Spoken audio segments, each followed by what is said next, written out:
Effective succession planning, it doesn't just focus on leadership. It also recognizes the importance of strategic followership.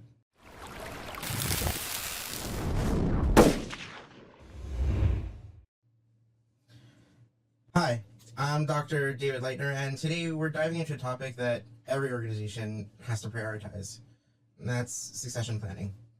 Whether you're leading a startup or a well-established business, succession planning ensures the long-term stability and growth of your organization.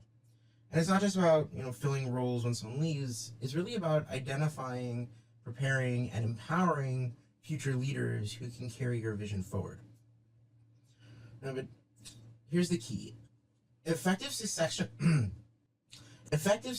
planning, it doesn't just focus on leadership. It also recognizes the importance of strategic followership. The ability of team members to support leaders while they contribute meaningfully to the organization's objectives. Strong leaders are often the product of strong followers, and succession planning can cultivate both these roles for long-term success. So I want to break this down into 3 essential steps, and you can find this on my YouTube afterwards if you missed the live session. You can identify future leaders. You need to create a roadmap for succession in critical roles, and you need to train your successors early for smooth transitions. Now, I want to integrate something that I call the RAM, the Responsibility, Authority, and Metrics Framework. And I'm hoping to discuss succession planning in terms of strategic followership when the choice needs to be made for hiring someone from the outside, but I'm just going to see where I'm at in terms of time before I make that decision. So I promise to keep this relatively short. So let's talk about the first step. The first step in succession planning is really identifying the individuals who in your organization has the potential to lead. These are the people who align with the company values, they demonstrate strong decision-making skills, and consistently contribute to the team's success. Now, leadership potential doesn't exist in isolation. It often emerges from strong followership. If you pay attention to those team members who are actively supporting their peers, collaborating effectively and enhance team dynamics, those are the people we want, not just the people who are great at their skill, at the thing that they do, but it's someone who has mastered the art of followership and really knows how to build a team. They have a real team-oriented perspective. They know what it looks like. And this is where the RAM framework, the RAM framework, comes into play. For every high potential employee you identify, you can ask certain questions. What responsibilities are they handling really, really well? And you need to look both in terms of their productivity and also their team building trust quotients and how they're working. You need to look at what kind of authority they have to make decisions in their current role. And if they don't have authority, is there a way you can start delegating and testing their authority as part of their leadership capabilities? And lastly, I would say you need to look at what metrics are you using to judge their performance. How are they contributing measurably and consistently, and are they doing so in a way that exceeds expectations? So by using the RAM system framework, you'll have a structured way to evaluate and nurture leadership potential while acknowledging that strong followership skills form the foundation for great leadership. And once you've identified your future leaders, the next step is to create a clear roadmap for success. So we've identified, and now we need to roadmap this. Well, we start by identifying the critical roles within the organization, and these are the positions that if they get left vacant for any period of time, it really disrupts operations and or diminishes strategic momentum. For each critical role, you want to define a specific plan that includes the specific skills and knowledge required to succeed in that role, a timeline for transitioning responsibilities to a successor, how long might it take, and also what kind of mentorship structure, both mentoring from above and mentoring from below, is necessary for the person to take on that role. Now, when developing these roadmaps, you don't want to forget to involve team members who are in followership roles. Their insight and support can often play a pivotal role in the success of the leadership transition process. It's the followers who will help provide the continuity, maintain workflow, and ensure that the leader's vision and the leader's strategic process is implemented effectively as they grow into that role. But let's tie this back to the RAM framework. For each critical role, it's very important to identify the responsibilities, clearly outline the tasks and expectations tied to that role, write out your processes and SOPs, and make that transition easier to learn. And you need to look at the authority that this person has and gradually test decision-making authority with the successor as they gain confidence, competence, and they know the system better.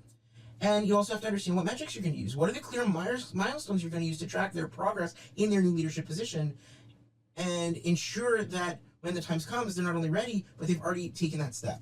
And the final piece of the puzzle is really training early and waiting until someone, because I mean, if you wait until someone announces, "Oh, I'm leaving," then, it's risky, it's inefficient. You're basically setting yourself up for failure. The earlier you can start training people and giving people an insight into what different roles and responsibilities there are, the better. Now, there are 3 strategies you can use, or 3 tactics, I should say, you could use to train successors. One is job shadowing. Allow them to observe people in their current role and see what the job takes. And it'll give them firsthand insight into the nuances of the position, where the major focuses and tasks involved.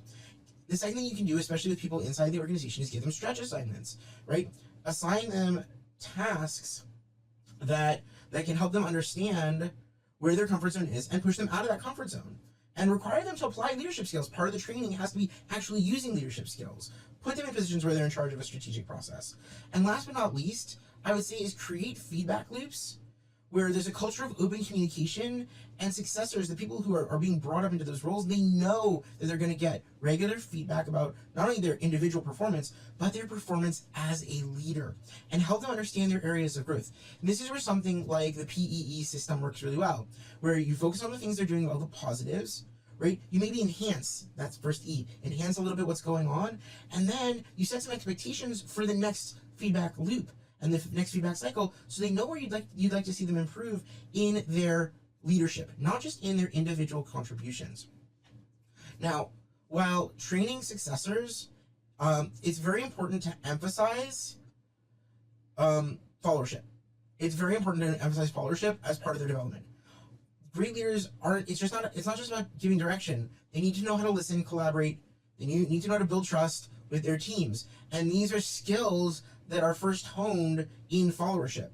So as you train people in the succession process, continually applying the REM framework, you can judge, are they stepping into their responsibilities effectively?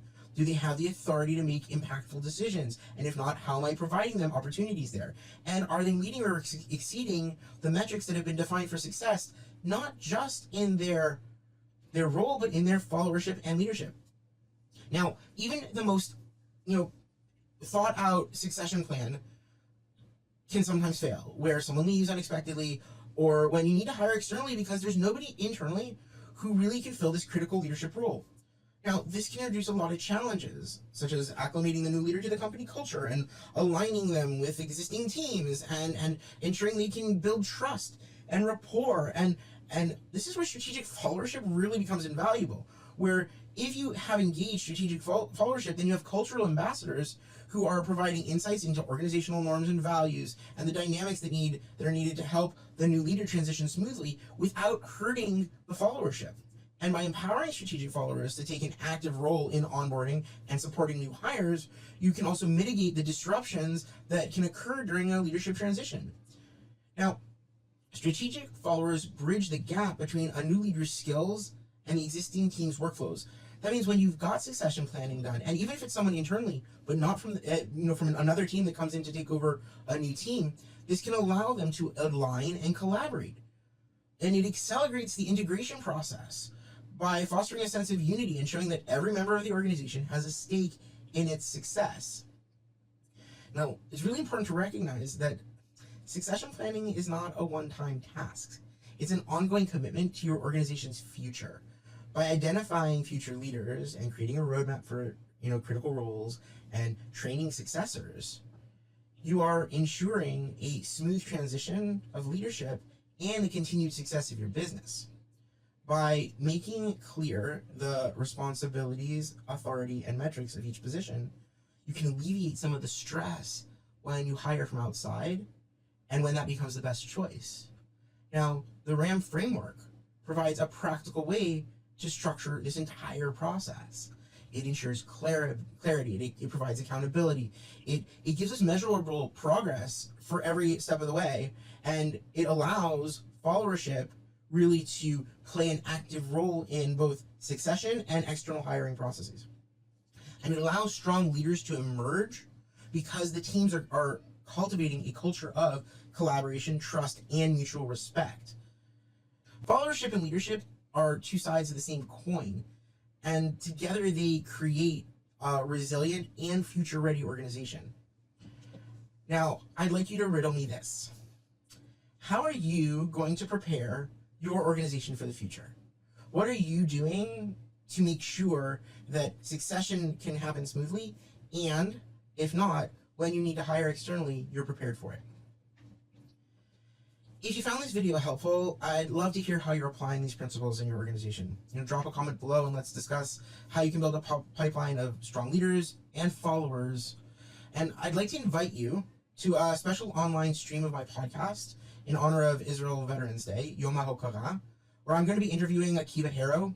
He has served as a casualty officer in the reserves throughout the war here in Israel. That'll be on Wednesday, December 18th at about 11:15 a.m. Israel time. Love to see you there. Thanks for watching and hope to see you next time. Thank you for joining us in the Doctor's Den. Don't forget to like, share, and subscribe. Hope to see you next time.